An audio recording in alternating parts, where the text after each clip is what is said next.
Salut tout le monde, c'est Marianne, bienvenue à ma chaîne, bienvenue à cette vidéo sur mes 5 notes préférées du moment.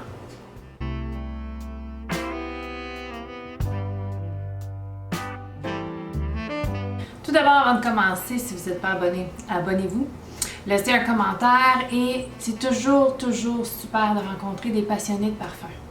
Donc mes 5 notes préférées du moment, et pour chaque note, je vais parler de 3 parfums. Il y a beaucoup de notes que j'aime. Là, j'en ai choisi 5. 5 dont je crois que j'ai jamais parlé dans d'autres vidéos spécifiquement sur des notes. Si vous n'avez pas vu ces vidéos-là, je vais les mettre en barre d'informations. Elles sont un petit peu plus vieilles, mais sont toujours intéressantes.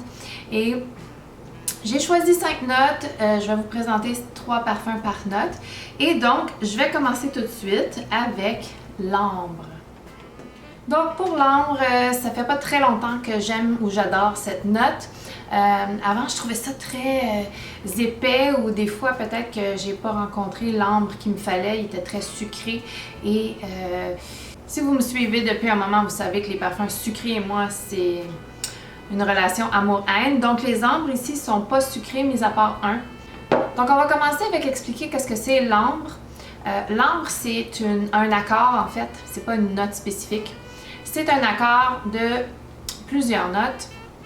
D'habitude, il y a de la vanille, il va y avoir du labdanum et ou du benzoène et ou d'autres résines pour donner un côté collant, un côté baumé à cet accord. Et mon accord préféré, c'est avec le labdanum et la vanille, mais pas trop sucré. En fait, pas sucré du tout. Donc, le premier que je vais vous montrer, c'est de Hermès et c'est l'Ambre des Merveilles. C'est un parfum assez simple, c'est pas un parfum très puissant, c'est juste un beau milieu de tout, ni trop, ni pas assez. Et il n'y a pas beaucoup de notes qui sont attribuées à ce parfum. Il y a l'ambre, il y a la vanille, il y a le labdanum. Donc, probablement que l'accord d'ambre, c'est la vanille et le labdanum. Et il y a du patchouli. Et le patchouli ici est quand même bien dosé, superbement bien dosé. Ça me dérange pas du tout parce que le patchouli et moi, on s'aime pas toujours. Et celui-ci, superbe. Vraiment super. Et là, avez-vous vu? Le vaporisateur qui est juste superbe. Un moment de joie. Un beau moment de joie. Wow! Je l'adore. C'est pas le plus puissant, mais il est parfait. Le deuxième parfum ambré, c'est Elissab Essence numéro 3 Ambre. Celui-ci est discontinué, peut être difficile à trouver. C'est un autre ambre fort sur le labdanum. Il est différent. Est-ce que c'est aidant? Pas vraiment. Ok. Un petit peu plus aromatique que l'Ambre des Merveilles. Celui-ci est créé par Francis Kurkdjian. Et un petit peu plus boisé. Un petit peu plus boisé, il y a plus de patchouli, je dirais. Donc les accords sont ambre, opoponax, qui est une résine, et patchouli et bois de santal. Celui-ci est nettement moins sucré que l'Ambre des Merveilles, et l'Ambre des Merveilles n'est pas très sucré, et plus boisé. Mais lui, il se transforme. Il est un petit peu moins simple que l'Ambre des Merveilles. Ah, lui, il fait un beau voyage sur la peau. Il finit très résineux et dense. Et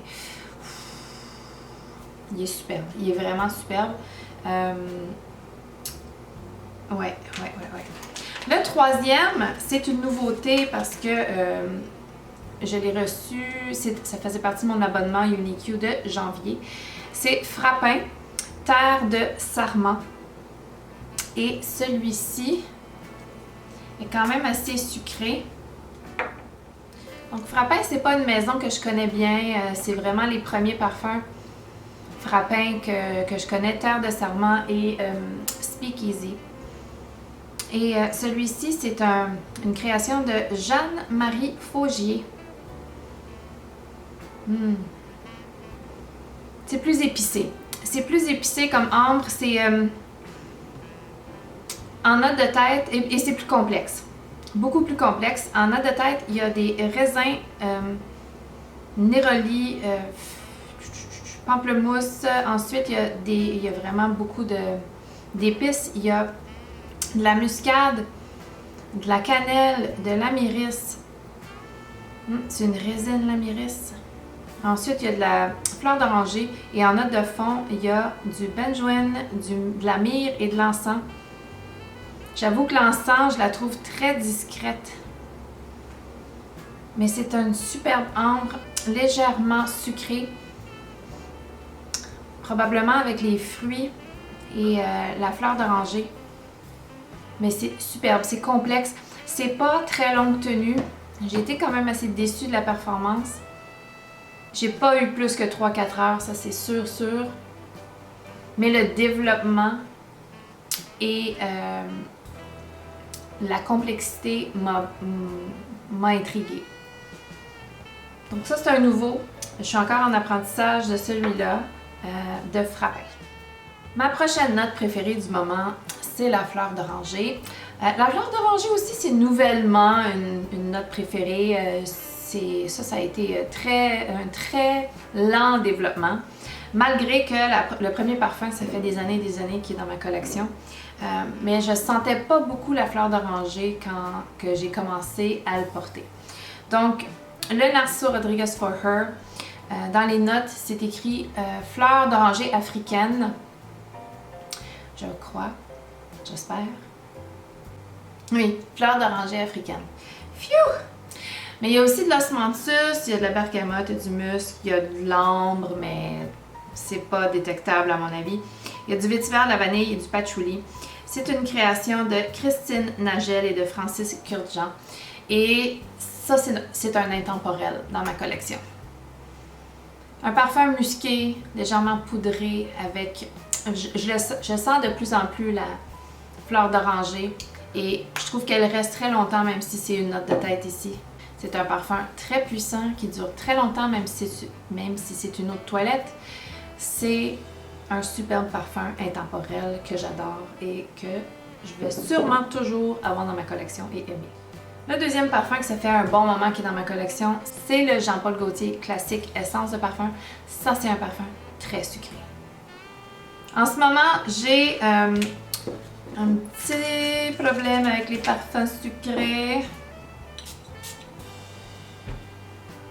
Ouais. Oh, puis j'en ai collé sur mon nez. Super. Wow, bravo. Très, très sucré. Très puissant. Je porterais pas ça dans une petite pièce, ça prendrait une grande pièce. C'est superbe, ça a beaucoup de puissance de projection, c'est quand même assez sexy. Très, très, très sucré. Je l'aime beaucoup, mais en ce moment, les parfums sucrés et moi, on s'aime moins. Mais je l'aime quand même. Il faudrait juste que j'en porte moins. Celui que j'aime le plus en ce moment, c'est nouveau à ma collection et c'est Amalfi Sunray. Ça, c'est juste sucré par la mandarine. Ça fait partie des Zara Emotions Collection, donc c'est fait par Jo Malone. Et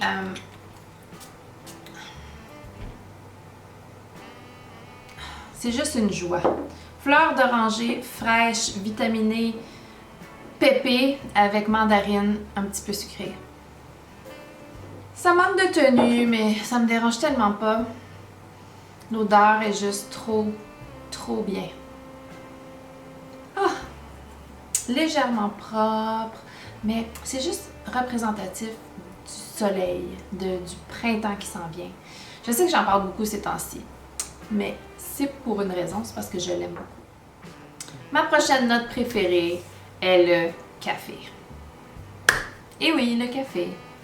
Donc, automatiquement, on pense Café Tuberosa de Montal, qui est créé par Pierre Montal, qui est très léger en café, à mon avis. C'est beaucoup plus une rose vanillée ambrée que d'autres choses pour moi. Mais dans les premières minutes, secondes, il y a un peu de café. Mais c'est plus un café au lait, un café cappuccino, quelque chose très sucré et laiteux, lactonique. Pas si sucré que ça, mais c'est très joli. J'adore Intense Café. Ça fait longtemps que j'en ai pas parlé. Ça fait longtemps que je ne l'ai pas porté. Intense Café. Il y a eu un gros moment où j'en parlais tout le temps, mais là j'ai eu l'impression que je parlais tout le temps des mêmes parfums. Mais on dirait que c'est encore le cas. J'ai un buzz dans lequel j'adore un certain nombre de parfums. J'en parle tout le temps. Mais c'est comme ça, c'est la réalité. On est réel ici. Le prochain parfum qui est un de mes préférés en ce moment, tout confondu, et c'est Replica Coffee Break de Maison Margiela. Donc ça, c'est une eau de toilette. C'est créé par Jacques Cavalier. Et il y a beaucoup de lavande, il y a beaucoup de... il y a plus de café. Et il y a une espèce de gourmandise dans les premières minutes. C'est lactonique. Les notes, en fait, sont poivre, fleur d'oranger, patchouli dans les notes de tête. Rien de ça. Ensuite, il y a lavande, café, lait, fève tonka, benzoïne. Et en finissant, c'est vanille, cèdre, vétiver. C'est une belle vanille. C'est une version un petit peu plus unisexe que mon Guerlain, si on veut. Moins sucré, moins poudreux, plus lactonique et plus de café que les autres, que Intense Café. Ah, c'est tellement beau. C'est pas trop gourmand parce que j'ai un problème avec les gourmands, mais c'est juste très bien balancé. Et le dernier, mon préféré, c'est le Atelier Cologne Café Tuberosa. Là, il y a du café. Il y a beaucoup de café et c'est un café aigre et non pas sucré. Intense Café est... pas Intense Café. Café Tuberosa est discontinué maintenant en Amérique, mais en Europe, pas. Donc, dans les notes de tête, il y a de la cardamome, il y a de la bergamote, il y a de la mandarine. Ensuite, dans les notes de tête, il y a du café, de la tubérose et de la rose. Et en note de fond, il y a du cacao, il y a de la vanille. Donc, moi, j'ai un aigre doux ici avec le café aigre et la tubéreuse très florale et assez évidente comparée à la rose. Moi, je perçois pas vraiment la rose dans ce parfum-ci. Vraiment beaucoup la tubéreuse et le café. Peut-être qu'il y a une petite légèreté avec des agrumes dans les notes de tête, mais même la cardamome, je la perçois pas vraiment comme je la perçois dans Annie de Nichane. Donc, le cacao aussi, il est quand même assez évident dans le sens qu'il emmène aussi un côté aigre parce que c'est du cacao, c'est pas du chocolat. Donc, il y a une grande différence dans la... le manque de sucré finalement. Ça apporte un côté un petit peu aigre, mais c'est fabuleux. C'est juste fabuleux. Tellement bien balancé ce parfum-là. Je l'adore et c'est ça. Je l'adore. C'est mon parfum préféré avec du café. Ma prochaine note préférée en ce moment est la pomme et je ne sais pas si c'est parce que le printemps est là, que l'été s'en vient, que j'ai besoin d'un fruité vif dans ma vie, mais c'est ça. Donc, il y a plusieurs sortes de pommes, de notes de pommes qu'on peut avoir dans les parfums. Il peut y avoir de la pomme verte, il peut y avoir de la pomme rouge, il peut y avoir de la pomme cuite. Ma préférée, c'est la pomme verte, je crois, mais il y a un parfum ici qui est la pomme rouge et je l'adore. Donc, je suis pas très certaine, là, je suis un peu divisée. Mais on va commencer par le plus vieux dans ma collection avec la pomme et c'est Dolce & Gabbana Light Blue. C'est un classique, c'est un sur-utilisé. dans la vie. Je sais vraiment ce que ça sent. Ça a été un parfum signature pendant des années. Alors ça, c'est la version intense qui a été créée par Olivier Cresp. Et la version intense, dans le fond, sent exactement pareil comme l'eau de toilette, mais plus dense. Donc on a du citron et de la pomme verte. Ensuite, on a du jasmin et marigold, un floral. Ensuite, on a du musc et du bois d'ambre. Et c'est juste superbe. L'acidulé de la pomme verte avec le citron, avec le floral, avec le boisé. C'est juste superbe, c'est frais, c'est lumineux, c'est sexy. C'est juste aimable et de bonne humeur comme parfum et je l'adore.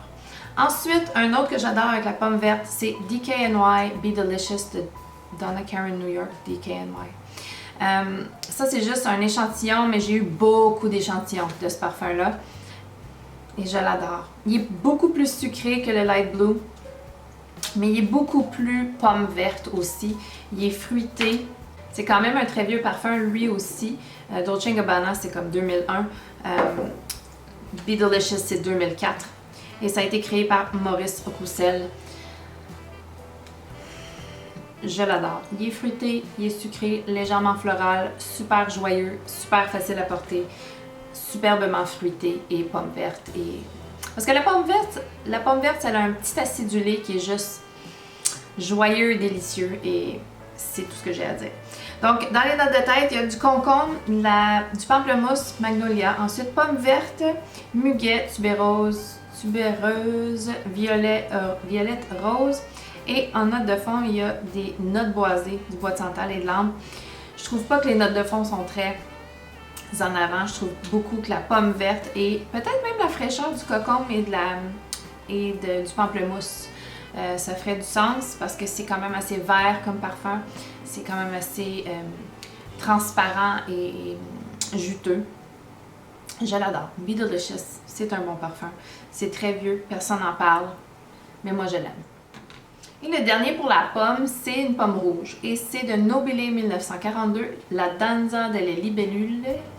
C'est très sucré, c'est très dense, c'est très crémeux. Comparé aux deux autres qui sont frais, lui, il n'est pas frais. Il y a beaucoup de vanille dans ce parfum-ci. Donc en note de tête, il y a de la pomme rouge, de la bergamote. En note de cœur, il y a de la cannelle et du cèdre. Et dans la note de fond, il y a de la vanille, de la noix de coco et du musc. Je peux pas dire que je sens la noix de coco, mais la pomme, surtout dans les notes dans les notes de tête, surtout dans l'envolée comme ça, là, superbe. Superbement réelle, superbement belle, superbement juteuse. Elle amène vraiment quelque chose de frais et juteux au parfum qui ensuite va se développer en une vanille plus dense, plus sucrée, plus crémeuse. Très joli parfum. Très belle tenue. C'est juste super. C'est Intense Café qu'on sent le plus dans l'air, dans la pièce. Oui, c'est une bête. La dernière note que je vais parler aujourd'hui, c'est la note de tabac. Celle-ci, je suis pas mal certaine que je me répète. J'en ai parlé souvent parce que ça fait longtemps que j'aime le tabac dans les parfums. Je trouve cette note très sexy. C'est pas juste pour les hommes, le tabac. Non, non, non. Non, non, non. Donc, en premier, je vais mentionner de Frappin encore, Speakeasy. Speakeasy est quand même assez puissant. Légèrement plus masculin que j'aime, pour moi-même. Mais je vais avec joie le donner à mon conjoint. Parce que je l'ai trouvé quand même très très beau. Ouais, le tabac ici est sec. Il ressemble plus à... Quand j'étais jeune, mon père roulait ses cigarettes lui-même. Et la canne de tabac qu'il utilisait pour utiliser comme ça, là, en gros, hein, si on veut, ça me rappelle cette odeur-là. Donc, le parfumeur pour Speakeasy est Marc-Antoine Corticiato. Donc, dans ce parfum-ci, il y a du rhum, de la lime et de l'orange en note de tête. Mais je trouve pas que ça rouvre très agrume. Non. Le rhum, par exemple, je le perçois. Ouais. Ça rajoute un aspect liquoreux et un peu fermenté. Ensuite, on a de la menthe, du mojito, du géranium liatris. C'est une herbe. Je trouve pas qu'il y a vraiment de la menthe, puis je trouve pas que ça sent le mojito. Non. Mais en note de fond, il y a du tabac, du cuir, des mortels, de la fève tonka, du labdanum, styrax, ambre, musc blanc. Et je trouve vraiment que c'est le tabac et la fève tonka qui sont vraiment plus en avant.